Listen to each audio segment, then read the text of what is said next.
Hello, welcome to software testing methodologies. Now we are going to discuss about static and dynamic data flow anomalies, transaction and data flow graph differences. So first one, what is meant by static and dynamic data flow analysis? So these are all the some of the differences, 11 differences between static analysis and dynamic analysis in the data flow anomaly detection. So how the anomaly will be detected, how the problem will be detected. So first one is static analysis done at compile time in data flow anomaly detection. So generally, static means constant, dynamic means random. So random accessing or random processing, whatever. So in this data flow anomaly detection, when the data flow testing is going on, how the problem will be detected. So if the static, in the constant way, what are the anomaly detection, how the anomaly detection will be done. In the dynamic way, how the anomaly detection will be performed. All can be discussed in this way.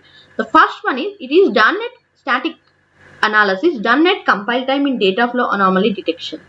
So compile time. So whenever whenever the data objects is performing as a compilation, when the compile time is running, so it is done generally in the compile time. It will be done, but the dynamic analysis will be done at runtime.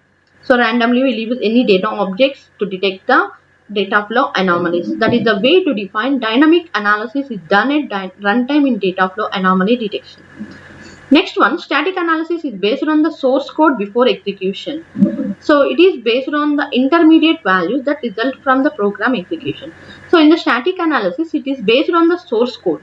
Whatever the program code defined, totally the static analysis mainly based on that program code before execution. But in the dynamic analysis, whatever the intermediate values defined in the program code, based on that intermediate values only gives the result from the program's execution. So that is a way. And static analysis operates by building a model of the program state, then determining how the program reacts. Whatever the design will be performed in that particular software application, it mainly operates by building a model of that program state, then determining how the program reacts. So this is the way, one of the way to define the anomaly detection in the data flow. And dynamic analysis operates by executing a program and observing the execution. So whatever the execution is going on, this dynamic analysis can be defined can be operated by executing a program. So fourth one is nothing but there is no way to validate the pointer values in static analysis. And fourth, this is, and here we will give array pointers are dynamically calculated. So this is no to validate. There is no way to validate the pointer values. Whatever the pointer values defined in the source code, no way to access that to validate that pointer value. But here the array pointers will be dynamically calculated. So in this, it is more compact and faster than dynamic analysis static. But in the dynamic analysis, can be fast as program execution. Only comparing to program execution, it is much faster. But in the static analysis, detection is more compact and faster than dynamic analysis. So it is better than dynamic analysis in language processes such as data flow anomaly detection. To detect the data flow anomaly, it is better than dynamic analysis in language processes. Dynamic analysis helps in testing by detecting anonymous situations. Dynamic analysis helps more to detect the anomalous detection. So seventh one is, it is less precise because it is used an abstracted model of program state that loses some information. Due to static analysis, it lost some information, and due to dynamic analysis, the runtime behavior can examine the actual runtime behavior, and this is one of the advantage. You can go for this dynamic analysis, and it is no abstraction, nothing but hiding doesn't done in this dynamic analysis. Every will perform the runtime behavior of a system. Applications that require precise inputs are unable to use the results of a typical static analysis. Whatever the inputs defines are unable to use the results of it.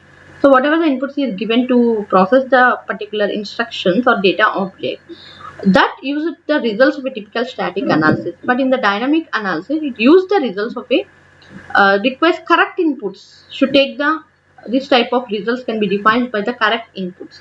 And here in the static, whatever the inputs which defines by the program code, we need to give that inputs only, but dynamically we'll give randomly any data object numbers or variables which defines at the runtime.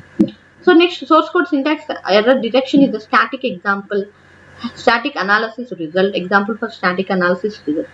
And division by zero warning is the example for dynamic analysis. So compiler optimization deals in the detection of instances of some dead variables, and here dynamic analysis deals with the runtime portion of the compiler. So static means compiling, dynamics running. That is the way, that is the best difference between static and dynamic. And the disadvantage in this static means results are not accurate. Fast results we does not provide by the static analysis, but in the this is the main disadvantage in static analysis.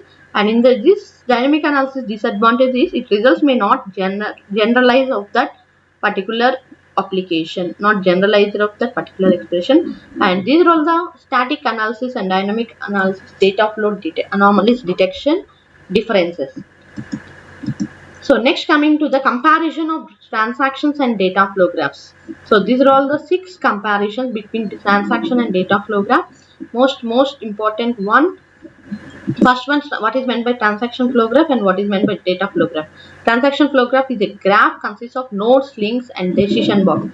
Same data flow graph consists of nodes, links and decision box, but directed links will be here. Here there is the directed links arrow with heads.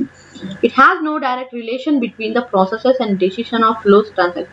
There is no direct relations in the transaction flow graph, but in the data flow graph there is a direct relation between the data objects and data flows. In the transaction flow graph, it is a powerful conceptual tool, but in the data flow graph, it has simple tools performing data flow detection.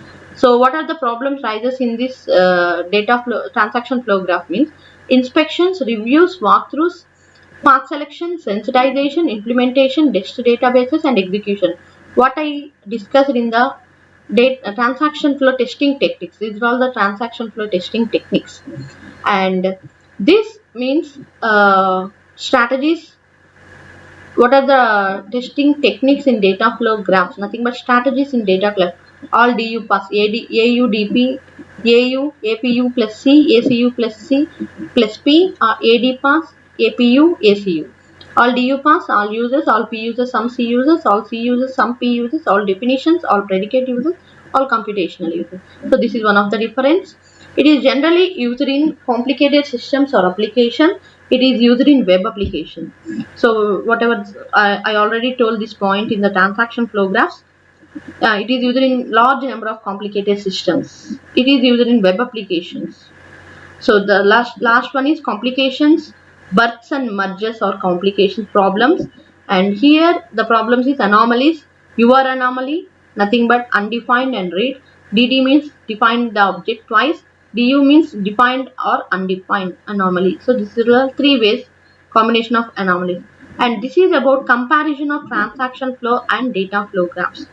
So hope you guys understand about this comparison of transaction and data flow graph, static and dynamic data flow anomaly detection. So thank you.